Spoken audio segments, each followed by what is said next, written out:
Ndengolobi na bimika musakoli. Nalbaki na bino. Sans mokonzaki na tembe. Dans ces prestations de serment et salima mercredi. Momoni yango bino moko. Mais mingi ezali à remercier. Appel au nasala qui pa bana mboka. Ndenge bayaki ebele population pinoise. Population ya Congo ya mokili mobimba basepelaki nango fete ezalaki partout lobi.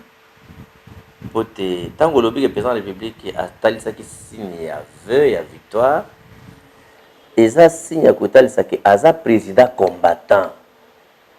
C'est-à-dire qu'il est sur les traces de son père. C'est ça le message, il faut décrypter. Donc, quand on a sali boy, son père faisait comme ça.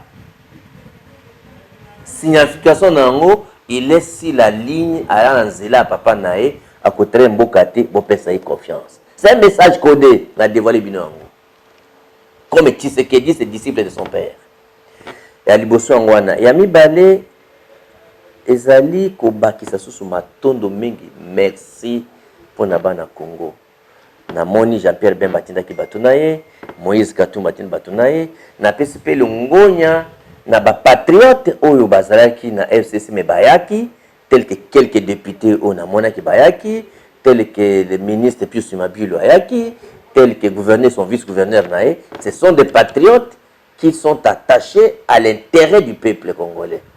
Na PC bango longo na pona courage na bango ba désobéir l'ordre illégal oya plateforme na bango. Alors mais conséquence nini, il faut tirer les sons ya mambo elekaki.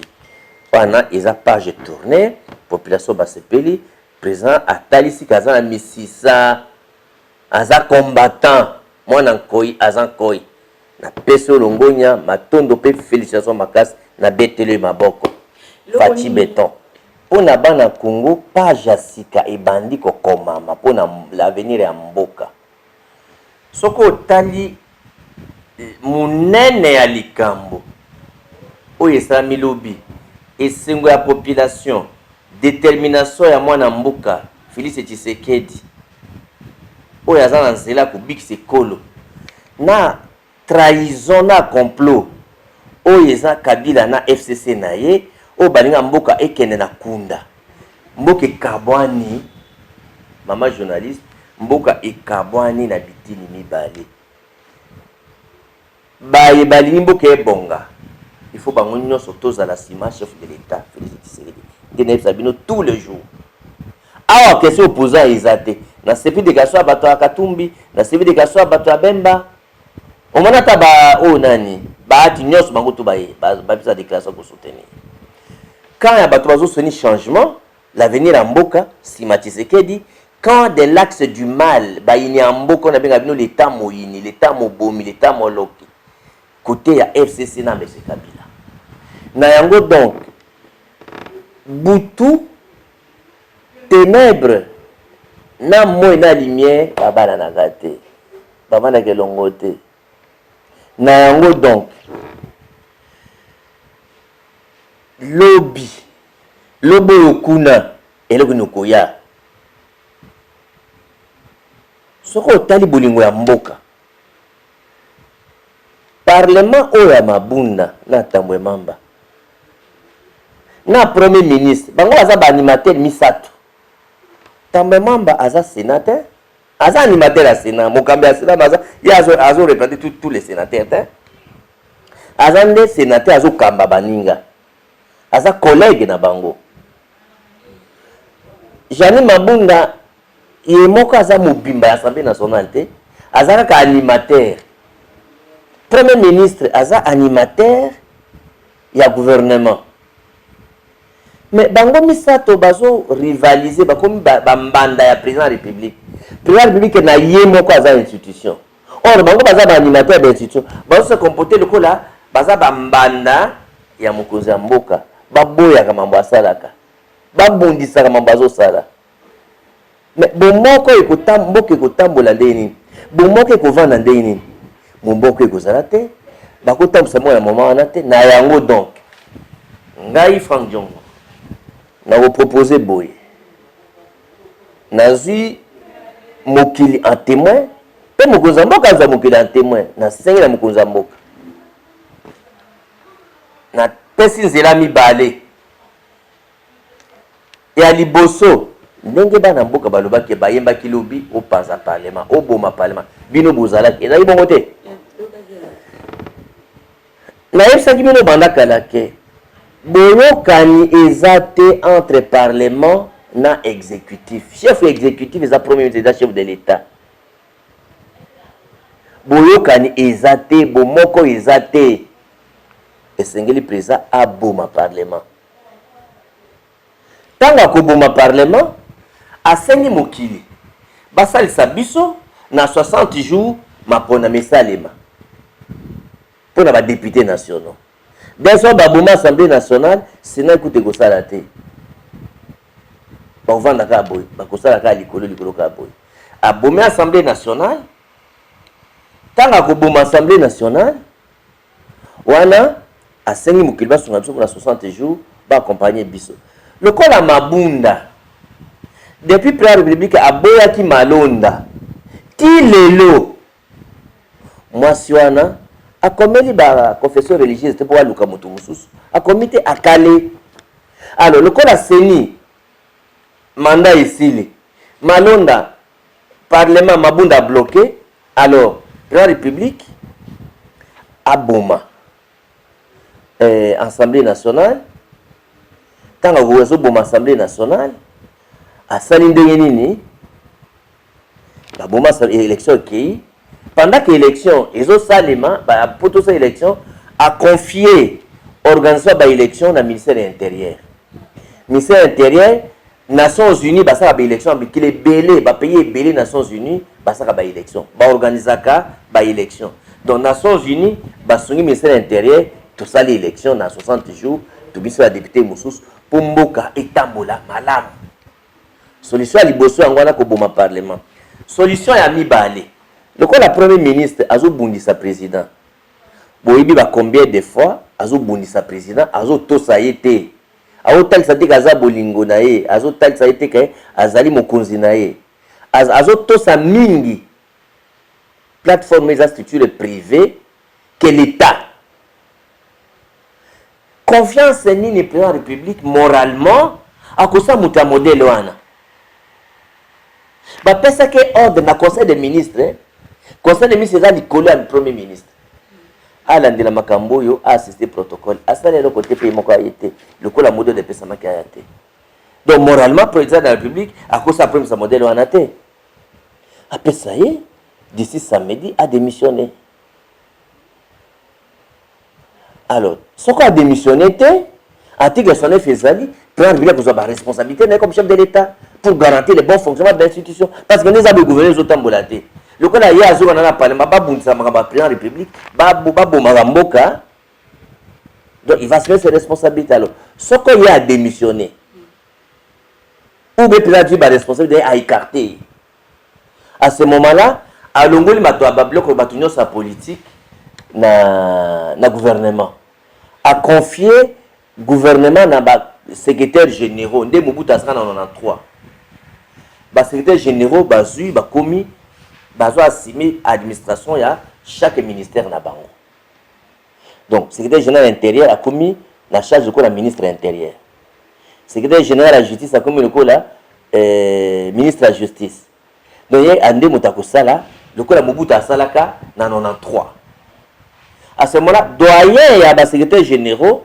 nde akokoma le coordonnateur ya gouvernement wana nde to okende na ba élection donc ba secrétaire général wana Félix Mutanoma bango te eza kabila Mutanoma bango donc eza siko administration des okamba ba politiciens lisute ndenge bako na ba entreprise ba longoli ba politiciens nyonso baza nommé na ba entreprise ba tie ba directeur ba talisi na ba directeur o nyonso o ya kana les plus anciens directeurs o baza moralement correct o baza compétent ba nommé bango na ba entreprise nyonso comme ça ba longoli ba politiciens na ba entreprise ba politicien na gouvernement le temps que tout kende na ba élection ce qui te comprendre bien ezali ba souhait na yo oza ko bongo ko senga mokonzi mboka eza souhait ya peuple congolais eza ngai moko te peuple congolais balingi majorité on a ekoya ekufa premier ministre na sali soute ata on a place à président premier ministre azo bundiso boyo na confiance na omoni communiquer mais bimi ke lobby conseil de ministre ezate Mozambique osadisa population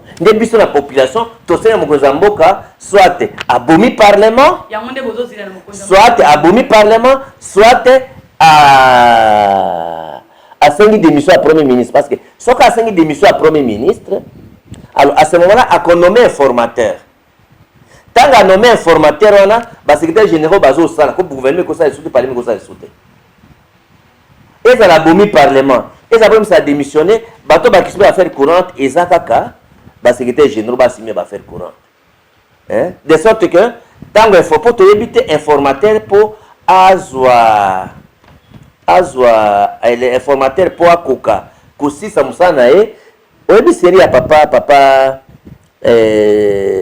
série moko informateur ça a 3 mois pour la identifier une autre majorité alors ça va identifier la nouvelle majorité les nouvelles majorités wana babimisi premier ministre des nouvelles majorités wana des babimisi sikoyo ba changer bureau d'assemblée à ce moment-là gouvernement ezongi na ba politicien gouvernement ezongi na ba majorité on a le bakaka dans le en latin code nullum est nullum producit effectum donc oyo ezali ya kobeba na ebandeli ekotikala ya kobeba oyo ezali nul depuis l'origine ekotikala nul ba juge oyo ba prêter serment ba commis ba juge irrégulièrement pour comme juge na cour constitutionnelle il faut ba nommer yo le lingue article 158 de la constitution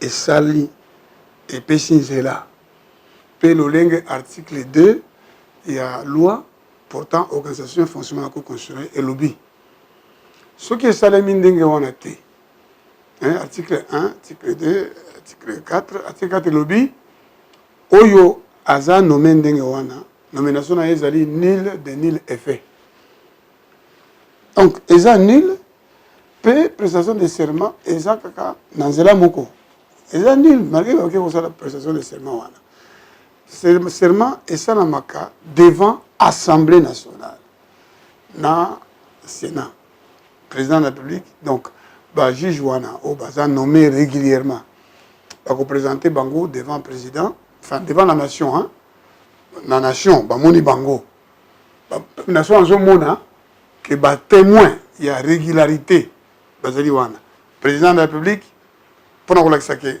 ezangai mutola maki parlement to le assemblée nationale na sénat pour na ça que biloko salemi lo lenge ya mibeko oyo biso to ponaki n'est-ce pas et puis bureau ya conseil eza wana conseil supérieur c'est-à-dire kaka pona komona ke baye to tindaka biso to ndimi ke to tindaka bango régulièrement n'est-ce pas mais c'est quoi sénat na assemblée nationale bazaki te donc tozo kende wapi mboka eza ko kende wapi mais yeba ke bato oyo ngana za avocat na bango ubulu na Kilomba, baza toujours ba juge à la cour constitutionnelle parce que mandat ya juge à la cour constitutionnelle hein est un 9 ans et aussi la kaka soki balongoli na tirage au sort to akufi to a démissionné to ba démissionner d'office to ba révoquer to zana hypothèse wana ata mon côté donc baza kaka ba juge à la cour constitutionnelle peut ba ko défendre position na bango tina ba institution internationale d'abord azana makoki ya ko dissoudre le parlement parce que le parlement pour ko dissoudre yango il faut crise persistante entre gouvernement et l'Assemblée nationale. Crise entre gouvernement et l'Assemblée nationale. Il faut que le Premier ministre contresigner l'ordonnance. C'est quoi pour ndenge lobby que alingi alongo le Premier ministre. Le président de la République azana makoki alongo le Premier ministre était na mboka na biso. Le Premier ministre il faut présenter des missions. Surtout ce que ça Premier ministre chef de l'exécutif le chef de l'État. Au Premier ministre oyo sikoyo awa aza chef exécutif en même temps que chef de l'État. parce que chef d'État, aza chef constitutionnel, aza chef politique, aza la majorité na parlement, aza la majorité na l'Assemblée nationale. Donc, oyo Lunkamba, aza représenter majorité oyo. Donc, à cause que l'on a été, va renvoyer au Conseil des ministres. Pour le Premier ministre, il faut que le Premier ministre ait démissionné. Et puis, le cadre, et si le président de la nation, et bon, ça va la Constitution. Et les deux chambres réunies en congrès, à cause de discours sur l'état de la nation. Tout ça, il fallait qu'il y ait devant pour le discours sur l'état de la nation. Donc, tout ça, on a violation sur violation, et ça va continuer.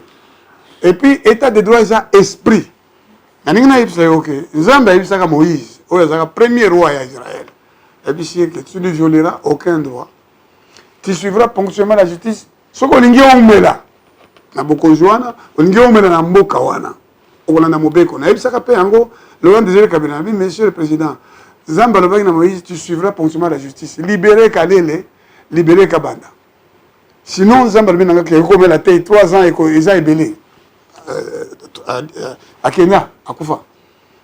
Joseph Kabila, tant on a écouté le président, on a ministre pendant que les magistrats ont révoqué irrégulièrement. Pendant que 315 agents, il y a Petro Congo, Bazali révoqué irrégulièrement et Ngana Sina lobby publiquement.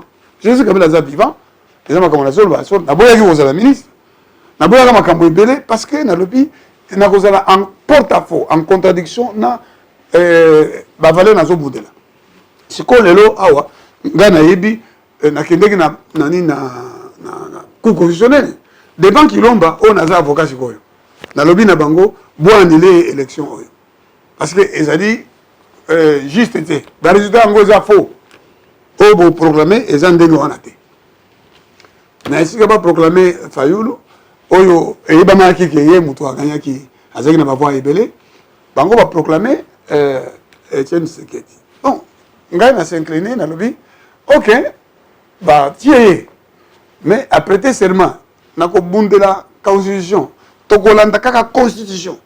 Mais si on a mboka, babandi ko yemba ba hymne ya IDPS, babandi ko obligé batu.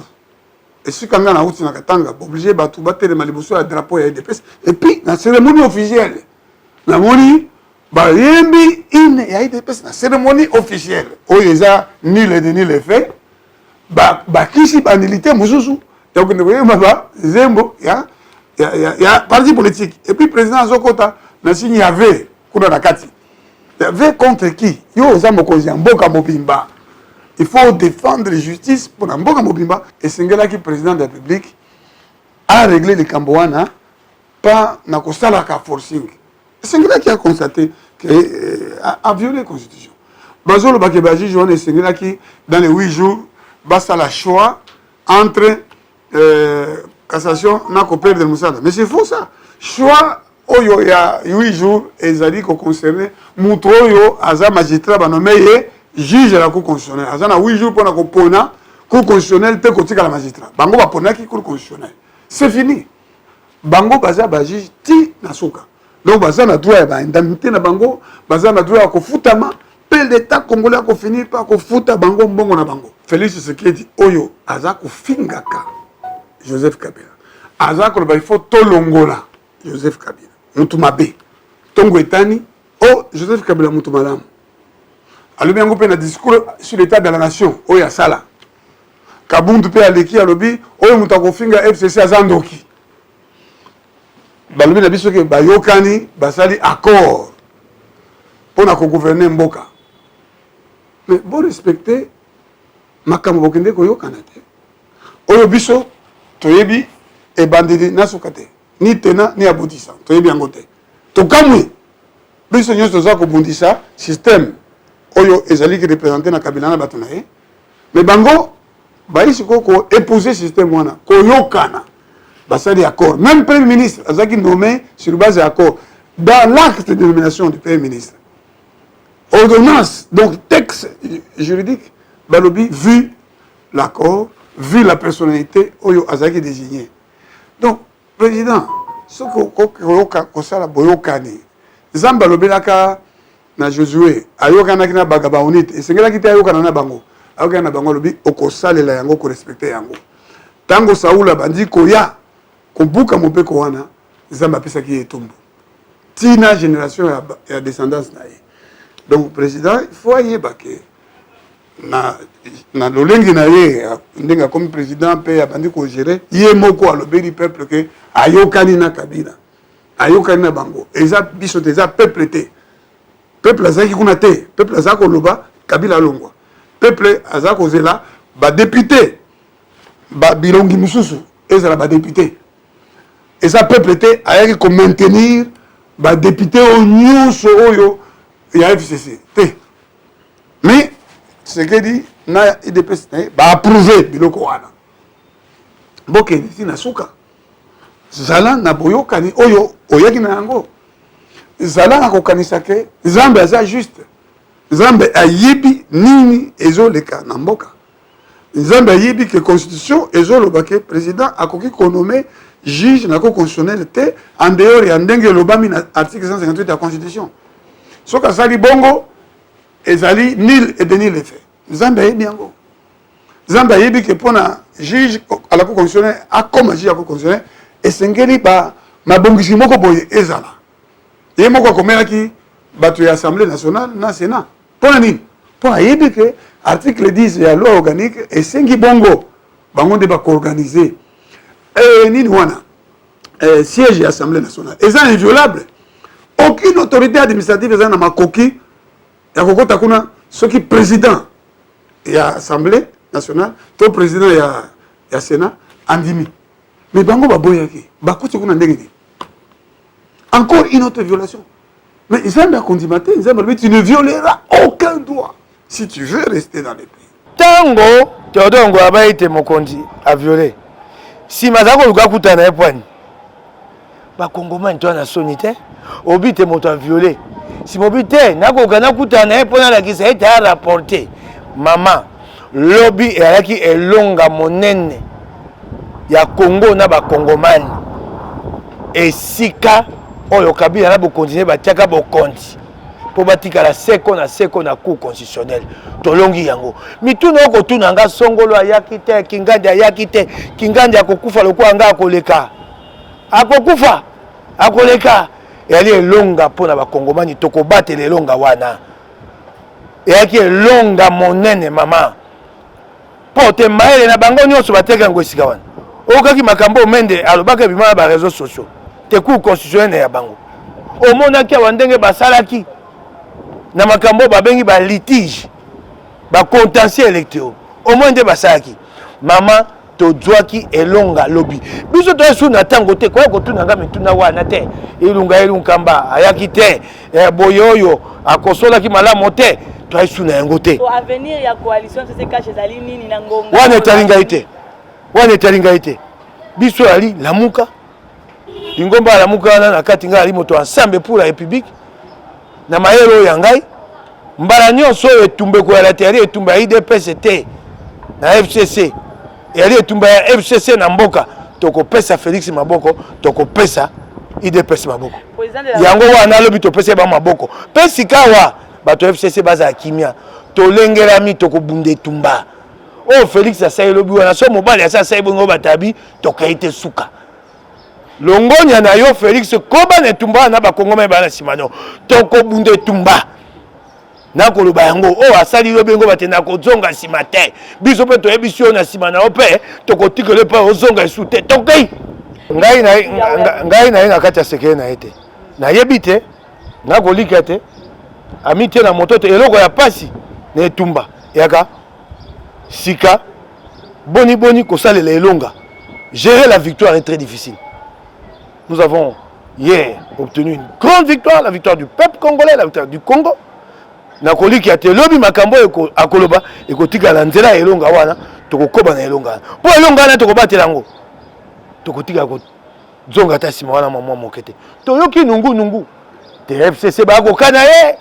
Bakokana bato, bakokana biso to bino FCC. Tango boaka mobimba na 2015 mobimba. Sur la loi électorale, vous avez reculé. Et ce qui est bon, c'est que quand ça chauffe, quand Kabila décide de reculer, il ne consulte personne d'entre vous. Soyez responsable de nous. C'est pas humiliant pour vous.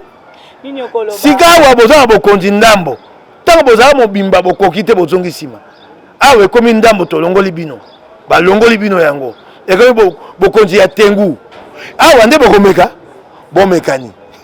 Honorable Nino Koloba, lobi na kati ya hémicycle, toyokaki population koganga président dissoudre parlement. Vous allez même avina bayo ba ko senga président a dissoudre parlement to avina na likambo. Toko kenani malembe. Toko kenani malembe peuple alobi ba panzelo ko wana. Kasi senge fe saza na mayele. Ya yebi ngonga nini ko sama. Nyoso nga na ko loba te. Peuple asengi toyoki. Ya le kwa tango bato ko bati. Au moins bato abio motango kufeka kidai na bazabi bato abio abia ko bima coalition te ngaba tuninga moto ya nunga bango bio ba miso minete. Felix motonga na sina yebi eloko akolengela tanga uti braza. Ya ngonda ya ko beta ngo moka to liboso te. Boza ni kimia. Ba ka pe netendo ikebo eta bisiko de dissolution.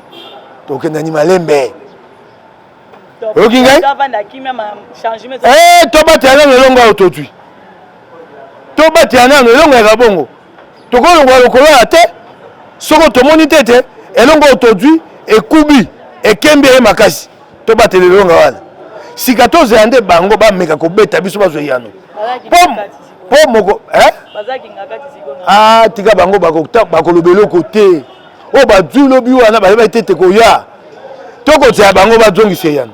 Bako tombo à lokolo et kokita na 7 bako yokoyana na Twitter qui avant-hier pour na koloba kongai nazaki disposé ya ko assister na cérémonie à prestation de serment.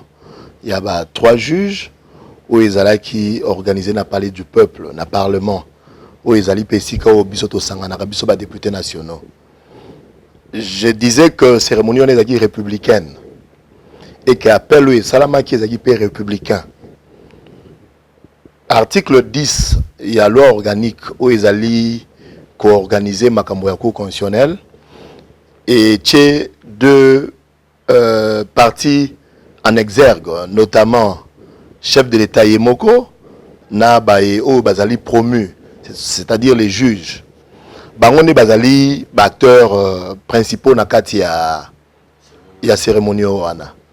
Le chef de l'État yende azo yamba serment et bango bazali ko prêter liboso na ye tout en touchant le drapeau. Bango ne bazaki trop essentiel na kati ya manifestation wana. Biso baye tozali wana biso so alentours ezali ka décor.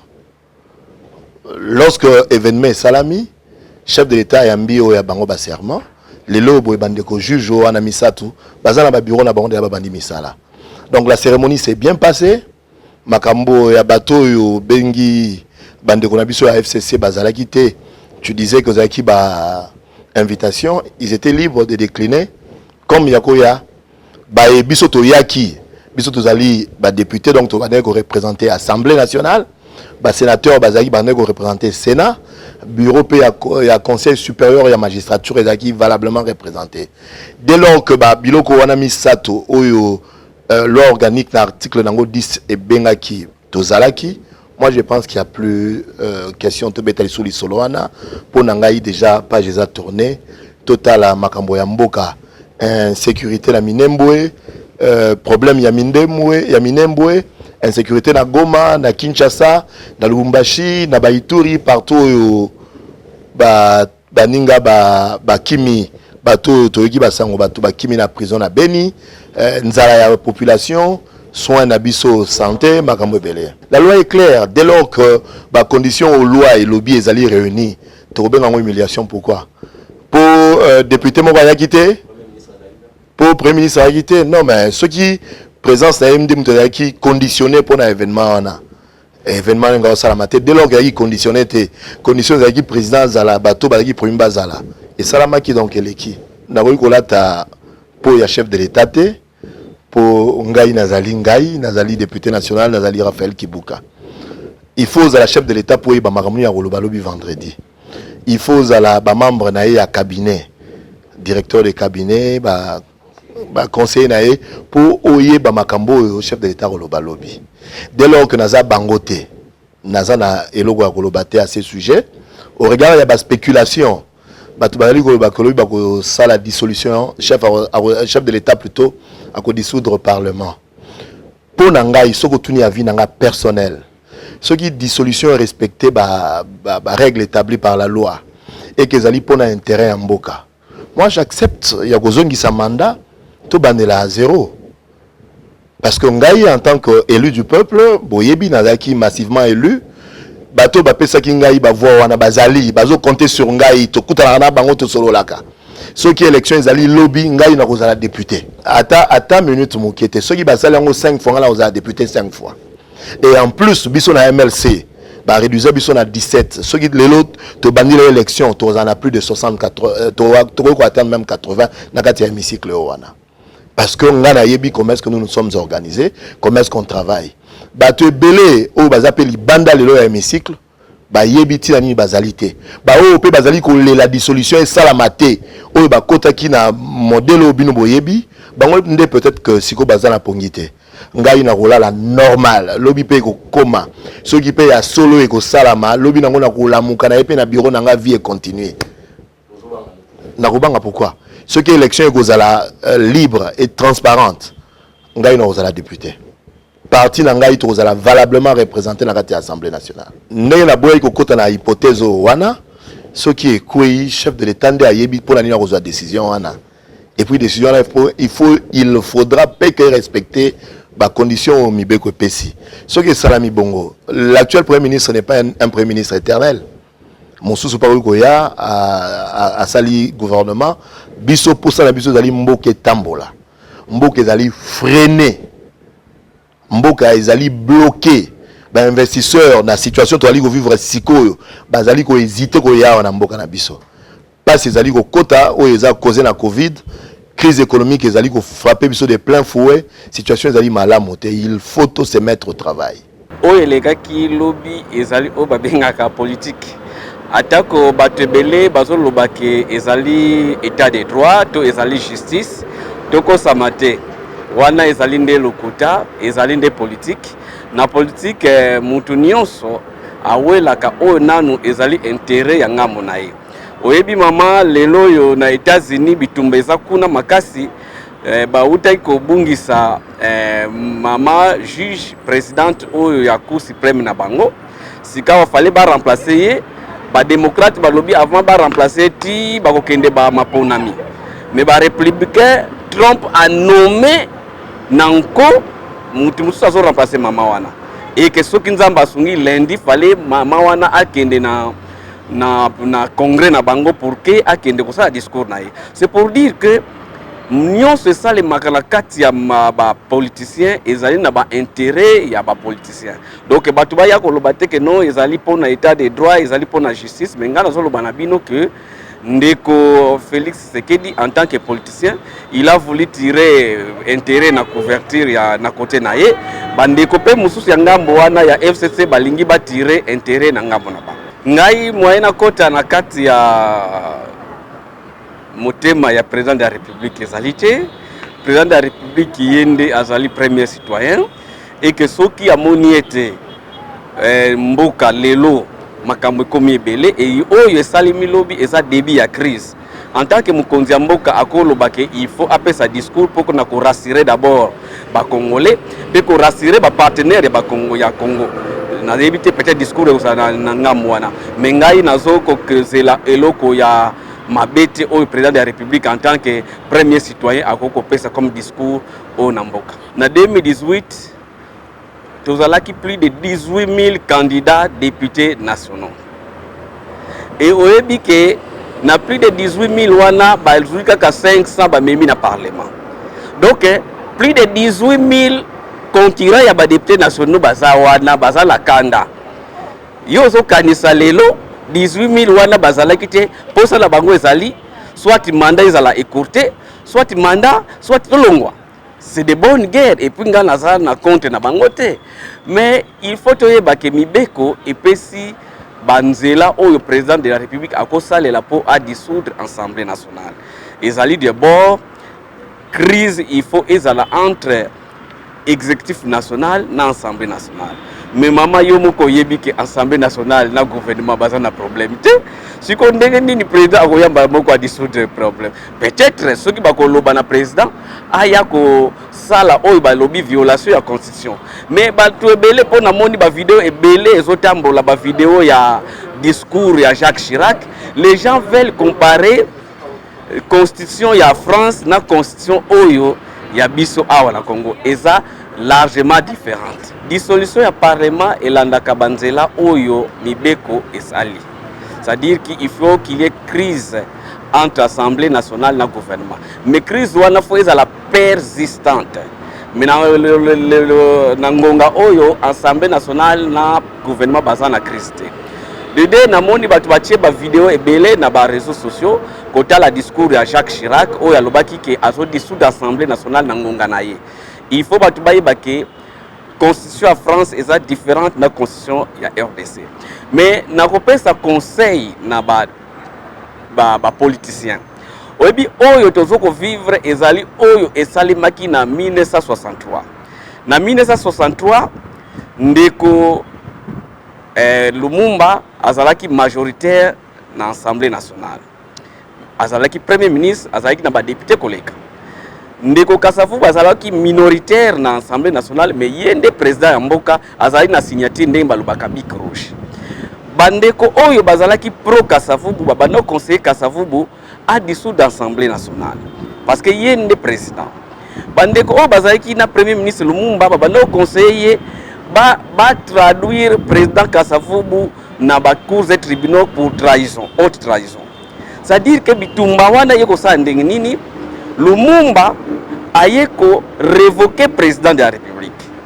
Parce que l'obaki yende majoritaire. Président de la République peut révoquer Lumumba. Crise wana ememaki biso que soda Mobutu a son pouvoir. Je pense que ceux qui mobeko likonzi autobéni constitution na français ils allaient respecter moins de ya au cautionner en ekoki kozala te. Yango bomona ki lobby na yakité mais na yakité premièrement parce que aujourd'hui nous ne reconnaissons pas pouvoir oyo ezo gérer mboka na biso oyo. Déjà constitution na biso ezali ki violé na article 70 na 71. Na kosenga na baninga o baibi mobeko likonzi batangela bino yango déjà ezali ki respecté donc pouvoir oyo ezali illégitime. Mais pour accompagner ce pouvoir oyo ezali illégitime na ba acte illégitime tokoki ko tolérer yango te. Pour mwana mboka Félix Tshisekedi na kopo na banzuzi wana ayebi malamu kazali ko violer constitution congolaise. Tokoki ko gérer mboka oyo na ndenge ya côté. C'est-à-dire quoi? Na ngambo ya seni FCC le kola bazali na paquet ya minene na niveau ya parlement balobi que non to imposer bino ronsard malonda. Le kola sikoyo ndeko Félix Tshisekedi yepe alinga se retrouver pour la élection 2023 yepe na ngambu na ye akangi cour constitutionnelle na ko violer yango. Non. Mama na ngai. Ezate parce que Félix non, ezate parce que ndeko Kabila a violé qui constitution à Congo mbala na mbala que to konima pe que mwana mboka Félix Tshisekedi a continué ko violer yango. Yango moni mwana mboka Martin Fayulu o lelo azali coordonnateur à la Mouka. Président élu ya mboka na biso Congo pour bapona qui na plus de 70% a pesi proposition boyi. Bandeko boya to sangana. To sala dialogue to kutana. Proposition ya sortie de crise yangoyo. Ole boye la CENI, boye la cour constitutionnelle na armée na police boya to kutana to sangana.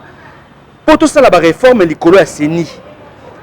CENI est à la neutre, est à la mutute. Tout ça, la réforme sur la Cour constitutionnelle. Cour constitutionnelle est à la mutute. Est à la mamawole là. Armée la police, est à la armée moko neutre. Est à la telle que nanga moko to zali na ba généraux. Il y a FCC, nanga musu zali na généraux, il y a Fachi. Est à la kate. Voilà mayele o ezobima na kati ya dans plan de sortie de crise où ils allaient proposer na président Martin Fayulu. Maman nangai. Mboka ezotambuisa bamabe. Ezali mboka ya soni. Omona wapi un président de la République oye na kati ya parlement.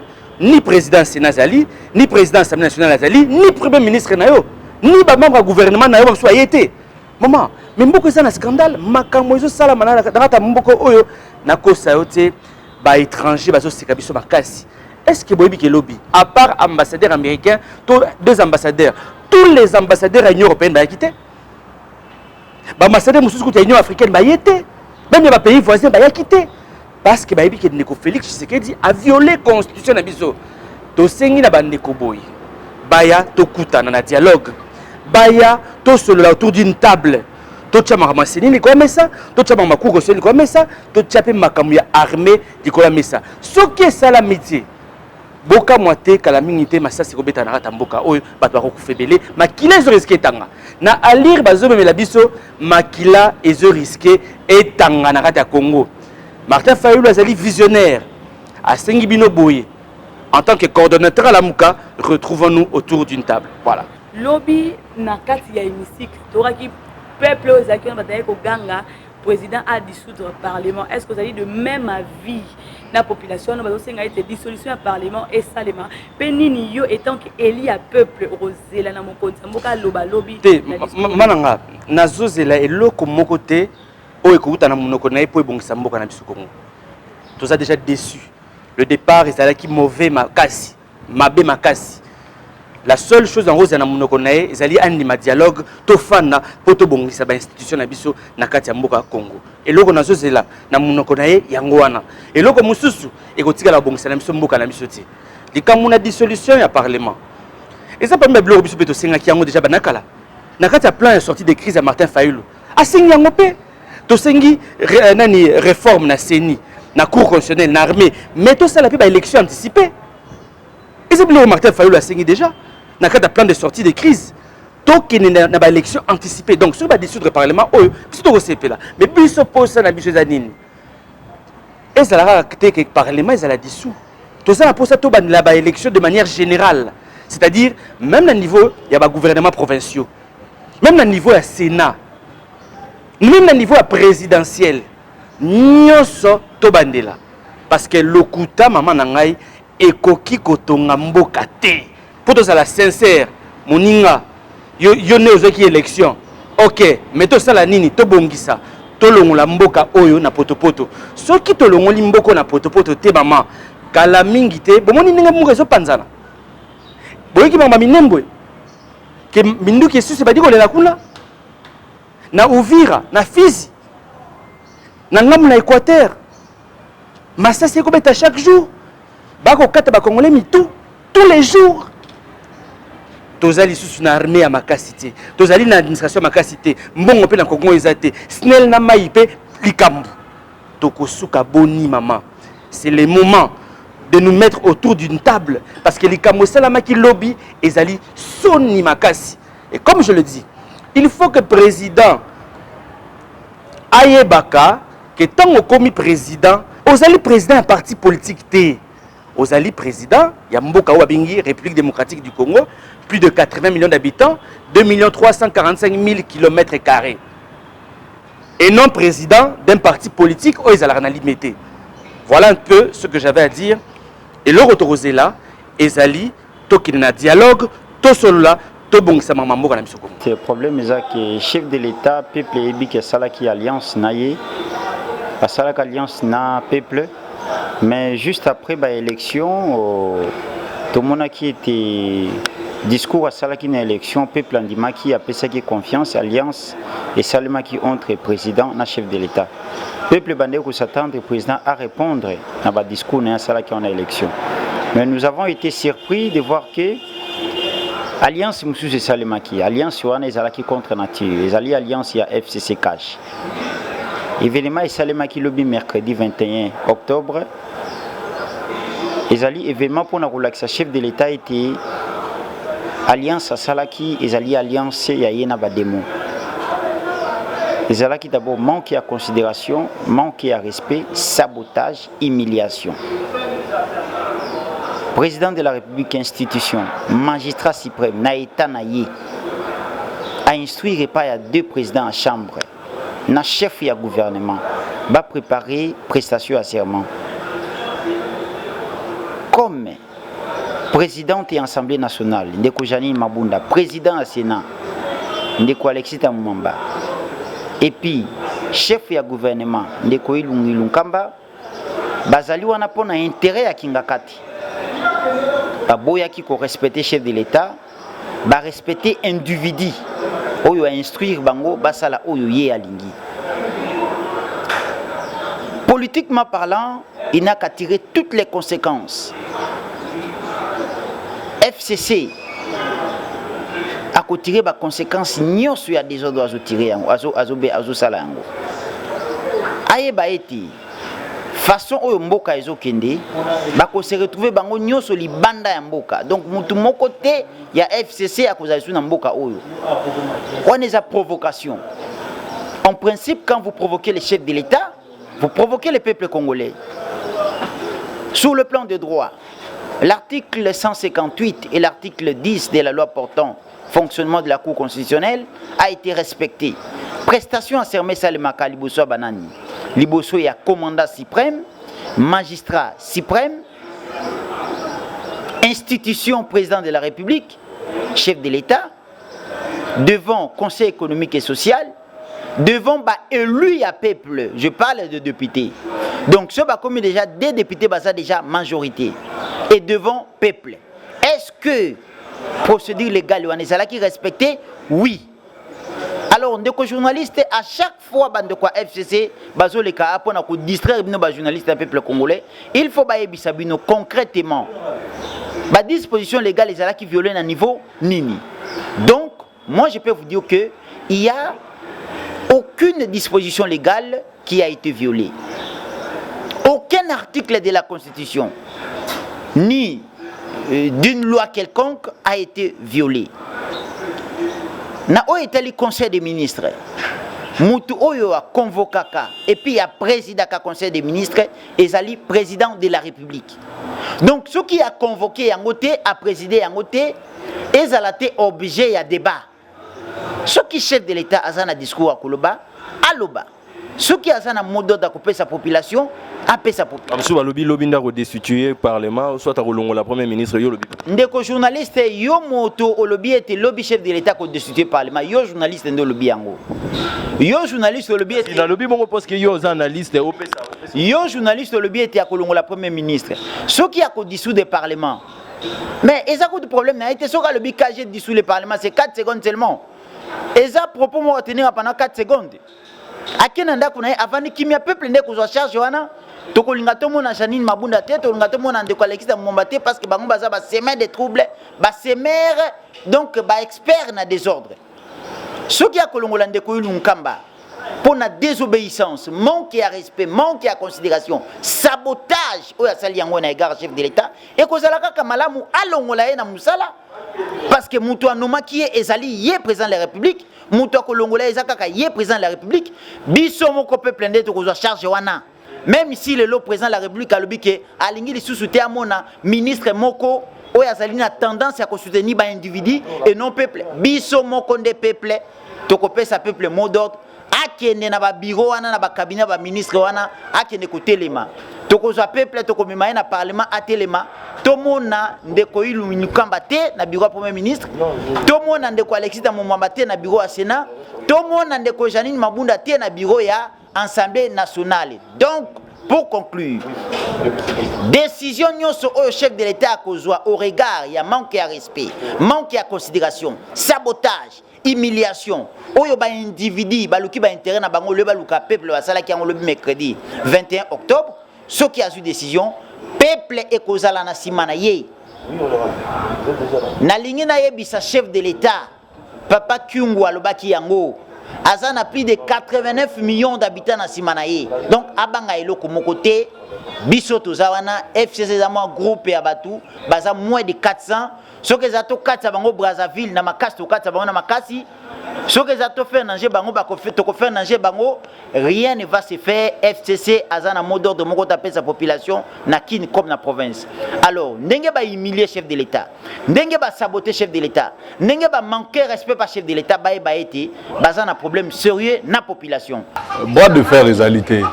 Seulement et le peuple congolais faut retenir que biso FCC tozaka kawana pour na respect à ba texte. Moni constitution oyo toza nango lelo ezali constitution ndeko Kabila bunda na nzela ya référendum pour que ezala adopté et lelo tozwi yango. Alors soki tomoni ke eloko tozo sala to eloko elingi salema ezali kokende en violation ya mibeko ya mboka tokoki kondima yango te. Raison pour laquelle bomonaki que FCC tozwaki part te na cérémonie wana parce que mpona biso toyebi que d'abord kobanda na nomination ya bajuge wana banomination wana ezalaki déjà en violation ya constitution et donc biso tokokaki te devant histoire ya mboka na biso peuple congolais amonake FCC oyo abunda amema ye moko constitution ngo eya na nzela ya Joseph Kabila to participer na cérémonie oyo ezali ko violer. C'est dans ce sens là que biso tolobaki boye bao bamoni ke bakota na cérémonie wana bakota mais pona biso FCC totikali na logique na biso ke tokoki te kondima biso moto participer esika o bazali ko boma mwana biso to bota mwana wana nde constitution tokoki kondima te to participer esika bazo sala et pasi esika bazali ko piétiner. Et ce qui nous fait mal c'est de voir que bandeko ya biso oyo bayembaka tongo midi poko état de droit bango moko bazo comprendre sens état de droit yango te que zalinde respect à mibeko. C'est ça l'état de droit. Donc quand vous ne respectez pas ba loi ya pays, vous ne pouvez pas parler d'un état de droit. Voilà pourquoi biso to mona que non face à l'histoire Mokili Mombalobe monaki et d'ailleurs vous avez vu presque la quasi-totalité il y a invité ambassadeurs de l'Union européenne, ils sont pas venus officiers donc le but de vivre rara chef de l'État n'a pas juge prêter serment devant devant base de pèse population. Normalement l'article 10 il y a l'organique est clair que le juge avant d'entrer en fonction vous allez la présenter à la nation devant le président virgule total à moi grammaire devant le président virgule l'Assemblée nationale virgule le Sénat et le bureau du Conseil supérieur, il y a magistrature. Et quand vous parlez de l'Assemblée nationale c'est l'ensemble de 500 députés. On peut accepter que même 3, 4, 5, 10 députés vont à la tête. Mais il faut qu'il y ait la majorité. Mais vous allez vous rendre compte que non, ils ont le rôle à lobby, la moisi, papa, à qui il camarade n'a invité banoko baete maman pe yete bandeko batata mosi baete libala wana et robota raka ki simbelo ka malongwe kozalate. Donc même sur le plan moral, moi je pense que juge wana il fallait se sentir vraiment lésé. Ou qui prêter serment devant la nation, mais nation est représentée na député bazai manation à population. Neti bosiko yo prêter serment ceux qui moi 5 20 députés à Pamba. Non, il fallait majorité à députés baza. Majorité à sénateur baza. Et même tout le monde a 2 ambassadeurs dans le corps diplomatique. Ambassadeur au banani, au Rwanda, tout le monde qui peuple a zo senga balongolaye, na marambo ya utayi ko sala ko loba pona Congo. Vous comprenez maintenant, cet ambassadeur est protégé par qui? Par le pouvoir en place. Parce que on demandait à ce qu'a kende, mais dans la cérémonie officielle, vous le voyez, et il n'y a que ces 2 ambassadeurs wana, au États-Unis, au toyebi mo commissionnaire ya Minembwe, ndeboke ko mona kuna. Et puis, Rwanda, les autres vont comprendre que la procédure n'a pas été respectée. Et donc, FCC ne pouvait pas prendre part à une cérémonie où ils allaient en violation de la Constitution. Pour nous dissoudre le Parlement, c'est qu'il faut à la Constitution talibanie. Parce que la Constitution de la République démocratique du Congo dit ceci. Pour qu'il y ait des dissolutions, il faut une crise persistante entre le Parlement et le gouvernement. Mais la crise parce que le Parlement et le gouvernement, tous en la majorité, et il n'y aura pas cette crise au Badouazo Luka. Mon frère, le peuple n'a pas besoin de tout ça. Ce que tous nos micro-baladères, il y a beau solo dans la politique, qui n'a qui sent, le peuple a eu une prestation de serment. Le peuple a besoin que 37 ans en opposition, Batouana, Balobagi, qui sont qui va pouvoir te renier à Tamassango, le roi Kayas, et nous avons besoin de renier à Tamassango. Le peuple a besoin de l'IP, 200 fois, soit tu boutique en 200, soit tu quittes ici, et non et mata. Donc, c'est ça. Et je suis content aujourd'hui. Parce que FCC n'a bloqué. Le peuple congolais se doit comprendre. Ce qui FCC a pouvoir bloquer des cérémonies de l'ingénieur les malobité. Maintenant, le peuple a comprendre que FCC a pouvoir bloquer des Sarabino. Vous comprenez? De la même manière, chef de l'État, la violation de la Constitution, mais salé loko. Mokimumba Théoki Balobi, a salé, à la Kisi Bango. Mais tu dis que bon sala yango pour l'IP quitte, pour nous quitte. N'est-ce pas? Pour que ça, le juge va prêter serment, le FCC a bloqué, n'est-ce pas? Mais pour que le social, il y a peuple, beaucoup mieux que le FCC. Le peuple, heureusement, moi, comprend que le FCC a le pouvoir de bloquer. mokonzi mboka za moko. Nous voulons maintenant voir des choses sur le terrain. Tolingi surtout yokate que FCC nda bloquera. Parce que je vous dis, si on avait le pouvoir de bloquer, cérémonie n'engage à la bloquer pour monsieur Toki Kondima violation. Mais le rôle à te bloquer, c'est que tu bloques à rappeler le morté. Si tu tolingi sous langage, on a été en autre temps on a pas médias, tu as le pouvoir à bloquer. Ceux qui veulent aller nzala, n'ele courage ezate, n'ele ma ezali sous te, boya retourna biso te. Mboka osoka mo tozosonga sima, ezaki popé na manque respect ya ba bibeko. En principe mboka ata oza mokonza mboka ata ba voter na 100% ata 1000% de voix na mutu ba votaki na yo soit ba votaki foza na se ya mibeko. Mboka etamboka na mibeko. Tango baninga moso ba monike mibeko ngo ezoko tosa mate. Yo bengami chef de l'État ozali garant ya constitution. Yo ndanu faut battre lango pe respecter ngo. Na tango bande ko monike ozo tambo à l'encontre ya ba texte. Il faut censé combattre là. Moi il faut marcher ensemble les athées. Pour moni mboka oyo conscient on ezali qui voté par le peuple par référendum depuis 2016 lo. Ya on se régir biso. To bunaka o ba bengi IDPS. Bituma na bango pendant 36 ezali pona mibeko eza respecter na mboka oyo. Alors vous avez pas ceux qui va na pouvoir ba comme soko piétiner sur mibeko. Yango no mona ke bande ko FCC ba mona ke yango ezali malamu te nomination ya ba juge wana. Ba juge ne bazali na conscience wana bazaka na mandat ya 9 ans. O bengi cour constitutionnel na misala mi balé sala ka makasi. Musala liboso ezali soki mokonza mboka asali mbeba par exemple ateki neti minembo ndenge wana cour constitutionnel ko sambisa ye. Cour constitutionnel musala nango ezali soki to kena ma pronomi chef de l'État yo aza siko aza pe candidat tantôt azwa kité cour constitutionnel ko sambi akoba bon azuite. Donc ezali cour moko ezawana il faut peuple la fongola misu po yango ezawana eza juge yango ndeko sambisa mokonza mboka soki cour yango wana oyo ko sambisa mokonza mboka soki soit asali mabe obi okena élection azwa kité mabike ezwaki et ko sera pas soki cour constitutionnel comme na poche na ye ndio zoka bitina bande ko FCC ba mona ke moyen ba kota na buzo ba wana ezate. Non, problème ezali que ezali pas si pe mawa. Au moni mboka oyo nous avons beaucoup à faire. Peuple congolais a besoin de distraction en athée. Le cours constitutionnel boquette ba sali makele na kata pays du peuple. Qu'est-ce que ça arrange? Le na ko biso ke ba enseigner ba na grève. Moi j'ai des enfants ba na ndako po ba enseigner ba zo kota te, ils sont impayés. Musa l'état ko ça le peuple za ngo senga yango wana. Lozo ke na est bato bazo kufa mikolo nyonso. Minembo bitumbe zali. Biloko nde moko bakonzi mboka of basala yango wana. Oyo wana bengi biloko lobe zali nde ba calcul politicien. Ko ba ke na funga na zwa ko so na tsango na poche. Po soki par exemple belinge sa basambisa ngai ko za bandeko bazana moi basambisa ngai zali te.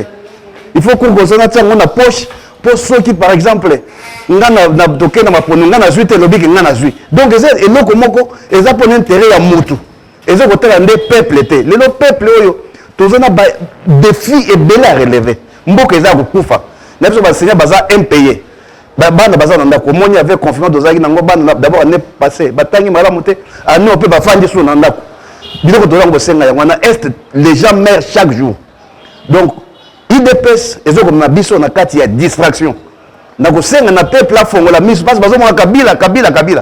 Cour constitutionnel wana eza po na kabila te cour constitutionnel ndenge eza wana na ngongo kutsoka kabila zo bonda po na biso po soki fete zo tsango na libenga et comme yaye ça veut dire que ndenge eza wana taba bezali moi eloko wana sambisa eza te obe ko sambisa ye na complaisance po eza ye cour constitutionnel musana ngo pesa kiso to kena ba mapono babi moto azwaki oyo azwi oyo cour constitutionnel ba ki bon lokola yo eza moto na biso yo to ba ke yenda azwa sur deuxième mandat donc ezali na avantage de mon côté na peuple congolais ko bake makambo ça pas du peuple a sepeni avant gagner et l'autre côté ezali distraction il y a IDPS interprétation principale autour de ça là ezali que régime il y a tutelle il y a FCC cela veut dire que contrôle au FCC azalaki nango sur ba institution nyonso ya mboka et comme inasuka meilleure façon à interpréter makambo lekel lobby yango wana. Et ça vous tout bras de fer té. Bras de fer les alaraso qui deux parties basana ba marge ya manœuvre. Na moment où vous avez que le FCC a na marge ya manœuvre té. Et ça peine loko oyo akoki kosala te pour renverser situation na avantage na ye. Et puis réunion au FCC à salagi na showbuzz. Communiqué au salagi na souka, ils allaient cri de détresse. Ba benye ko de communauté internationale aya ko aider bango. De marge de manœuvre réalité. Ils en eloko ba ko sala te sikoyo pour na ko renverser tendance wana.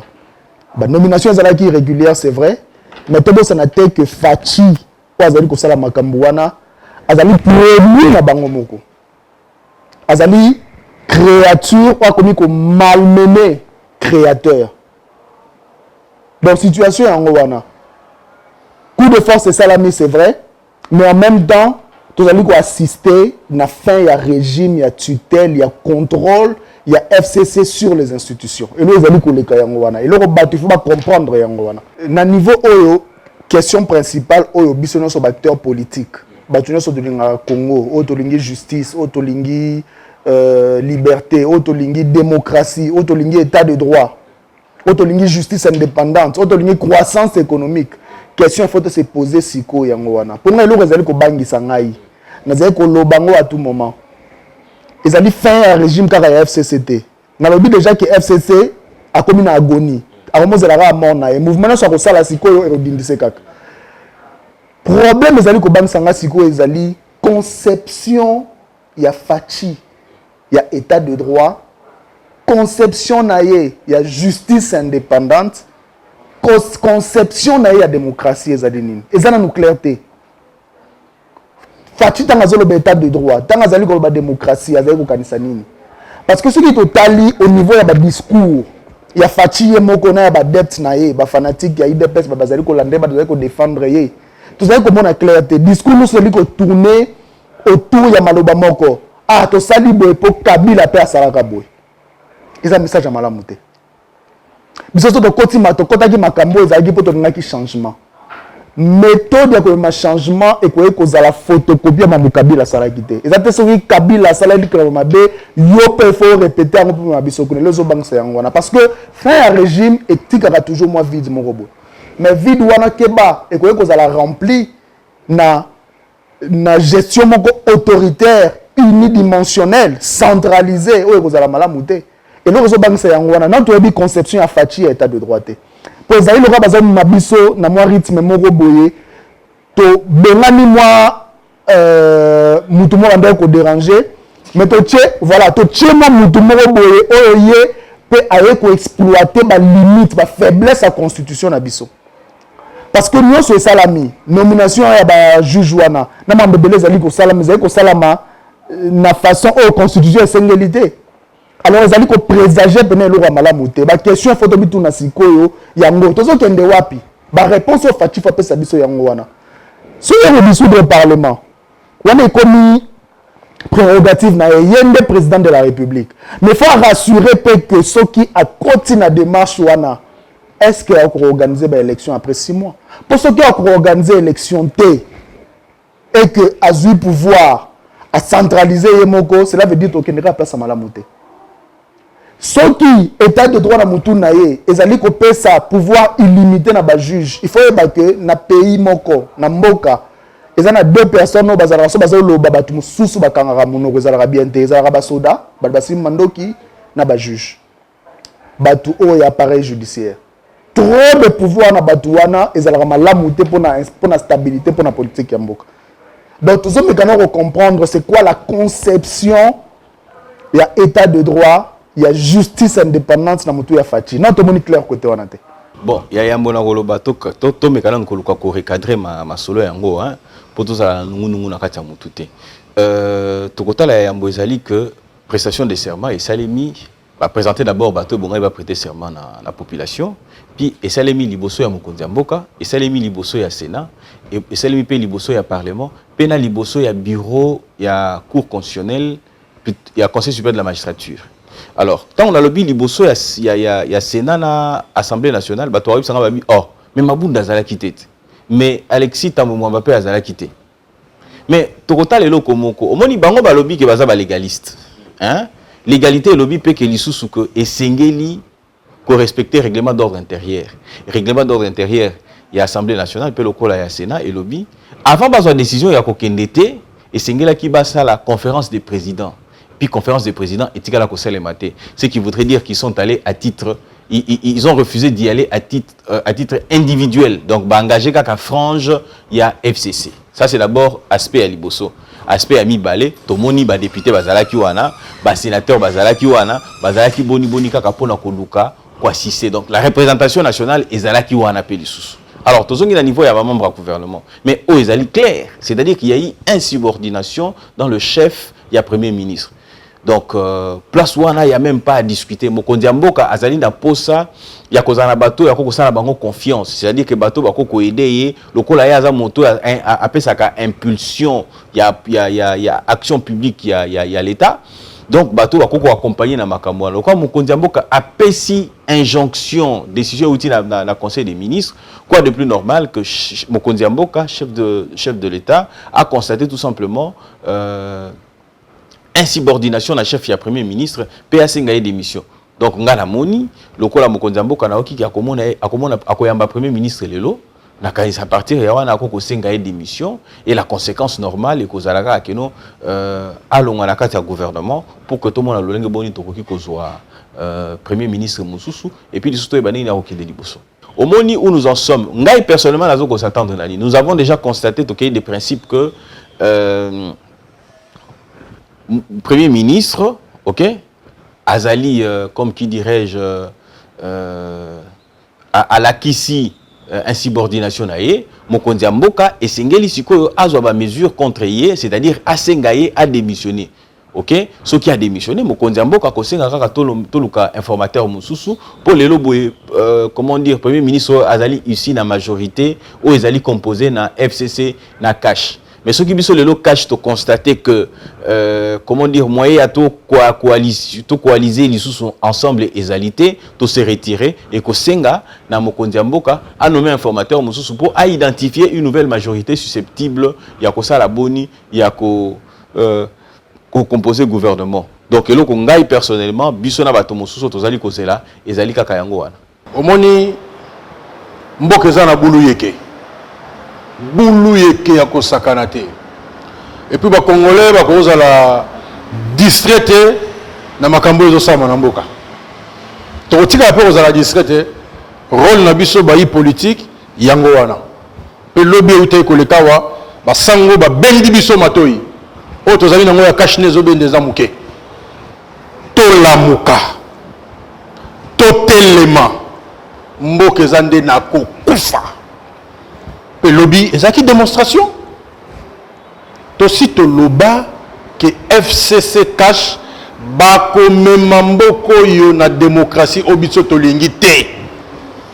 État de droit jusque les années na maboko ya peuple. Le pouvoir ezalaka pa ya peuple.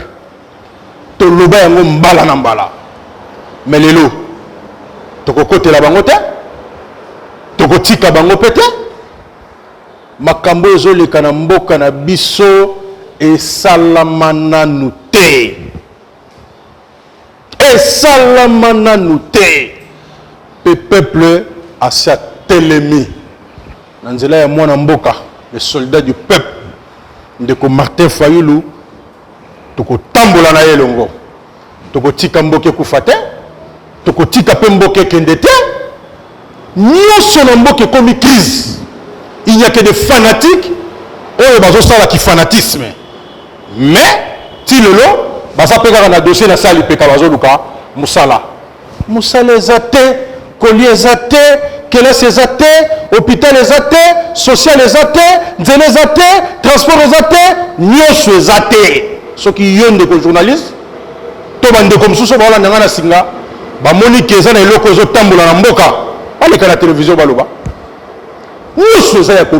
Tout devient crise. Bango ba ke ba kende ensemble. Ba soit na ka butu moyi, pe le pays recule. Tala lelo. Hymne national Nassima, hymne oyo ya parti politique liboso. Toke wapi? Tokomi wapi? Tokotambusa mboko boyo. Mboko tokotike la bana na biso, ba koko na biso yango. Mboka ya Lumumba yango, mboka ya Mobutu yango. Non. Non, nous disons non. oyo esalamaki lobi basala ndenge bazosala bakosuka bango moko. Mais biso tolobi boye mboka, ça c'est la voie de la sagesse. Mboka eza na crise, la crise est multiforme. Batu bazoye bate basala nini bakende wapi bamipesi kaka na nzambe. Mais toza na mokili ya se na moi oyo ya nzambe ezali oyo ya kaisa lezali. Toza na mokili oyo l'état azali poto kende pa ya nkolo d'abord l'état. L'état zokokelo côté mboka ezobeba se kobeba. Mais la solution elle est là. Solution eza na maboko na biso, solution eza na minoko na biso, tozoyoka. Batu bazopola bazondima te. Mwana mboka Martin Fayulu oyo aza moko ya problème oyo toza nango na mboka. Na ndenge ba élection ezalaki malamu te. Atie plan de sortie de crise. Azobelela bandeko na nga mboka eza na kokufa. Mboka ekufi to ekufi te. Ekufi. Boya to solo la makambo ya mboka. To sala ba réforme na ya seni na makambo etali sécurité ya mboka bandeko na biso bazokufa mikolo nyonso muta okipe bango azate. To sala ba réforme to kende na nzela ba élection anticipée. Kimie kozala, légitimité kozala. Lelo accord oyo bango baboya koyebisa biso oyo basinya FCC na cash. Eza lokola mutaki azwi kisi pa nganga bayebisi kolata ba sapatu te zalaka na kolongulu. Aye na ba kikoso douche te bino benga ka douche. Ba moni mutate mi kota zo kota te. Posa na mapapa te nganga yebisa ki kolata li papa te. Azo mona place eza bo soto moya kota ezate a hotel maga wana. Moya lo bana mutu ezate. Bako suka na yango me biso tolobi ya mboka ezotambola malamu te. To vanda to solo la makambo ya mboka po mboka na biso ekende liboso. To sengi na bango bayoka biso. Voilà le message que nous avons pour la République. To sana makambo osala ba commentaire te. Soki mbo asumbo asuye. To sana besoin osala ba commentaire te. Côté ba kende ko signer accord yonanga to monate batala elobi nini. Soki intérêt à la République, voilà. Mettons autour d'une table. Nous en avons besoin encore et qu'on engager la République. Nous nous engageons vis-à-vis de la République à travers la Constitution et Mboka Otozanango. Point. Et peut-être lutter pour que la Constitution les a respectée. Et la question que il y a crise. Ndenge cardinal Ambongo Alobaki, coalition n'existe que de nom. En réalité, coalition Ango, ils ont existé. Yango etindaki président élu Martin Fayulu lobi aloba que il faut tolanda message oya ba évêque ba pesaki biso ba lobi n'acceptons pas qu'on nous vole notre souveraineté parce que et monani polele que si makoboto la biso victoire à 2018 ba coaliser bazo kipe na problème ya population te. Lelo na Goma ba élève na ba enseignant baza na balabala bazo kotambola kelasi na me bandi te na côté est na Kisasa wa ngana landaki mwana na ngatangaka na Bokeleali ba élève ya 5e 6e lobi elekaki baza ki na balabala po ba otangate na Minembwe population eza na pasi po insécurité ma groupe armé et komi mingi na Bunia na Katanga ba milice ezokota oyokaki bakatakatanga bakoti 2 fois à 6 mois na moi polele ba koti.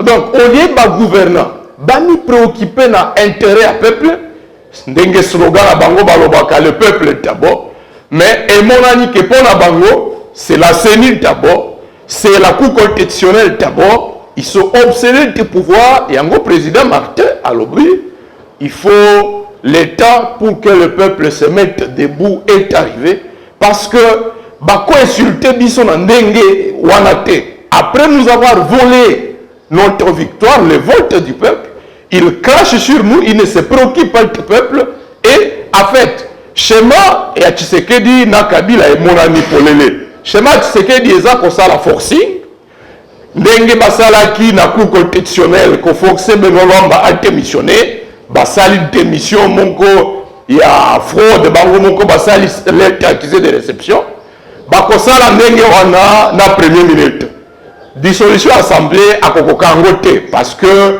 seni oyo koorganize maponami dans 60 jours seni ya biro nini fo biro ya nanga manana yango esuka depuis juin 2019 fichier électoral ya seni invalide depuis 2 ans, les nouveaux majeurs doivent être réintégrés. Nambongo nini, banque centrale, on est en faillite. Donc, schéma des années, bako forcé, première minute, Ilukamba a démissionné. Yepe akoboya. Mais, schéma bako sala nenge moko na ya Benoît Lomba, bako balase biso, force lettre à démission, Félix a accusé réception, a désigné formateur, bazo débaucher quelques députés pour pas constituer une nouvelle majorité. Côté Mosusu Kabila yepe à Koganga, à côté clasher crise, bakoloba eza contestation, Olanda ki biloko basali na Beni. 1100 prisonniers ba kimi ba soda bazalaki wapi. Réaction zalaki nini? Lobi na Goma, na Moi, 12 femmes kidnappées, armée police ezali. Donc bako rendre le pays ingouvernable, bako multiplier crise, mais pourquoi nous devons accepter de nous laisser prendre en otage? Il y a un autre loba, Martin Fayulu Lobaki, la Cour constitutionnelle, la CENI doivent être neutres au service du peuple et garantir qu'aux prochaines élections, les votes du peuple doivent être respectés. Il y a un Martin Fayulu Lobi, il faut un père spirituel, l'abisso, un évêque, un pasteur, un diplomate, basala nyoso po tokene na table ronde. Martin Sala qui plante sortir de crise depuis longtemps. Alobaki, oh mariage à Kabila na Félix et comme Mabiso na passe, tout ça la plante sortir de crise, tout zonga na vérité des urnes. Ce qui a solo majorité à Kabila et Zoa qui va député, tokota la peuple kola qui ça, ce qui a solo Kabila longa na Félix longa qui peuple na kola qui ça, tout zonga na mapono. Mais voilà, nous sommes en crise. Et il faut qu'on en sorte le plus tôt possible parce que nous ne pouvons pas accepter qu'il travaille à la désintégration de notre pays. En tout cas, toi, c'est ça qui lobby dans le français, sabotage. Il y a des institutions établies, non seulement il y a le Parlement, le Sénat, et puis dans le gouvernement. On est censé causer partout en tout cas un sabotage au sein du mouvement Vivre Autrement to supporter Ango Mingité. Pourquoi? Parce que tout la Constitution de la République depuis 2006 au révisé qui en 2011 et puis si mokonzi mboka ma coquille au bengango la français comme étant garant il y a bon fonctionnement des institutions.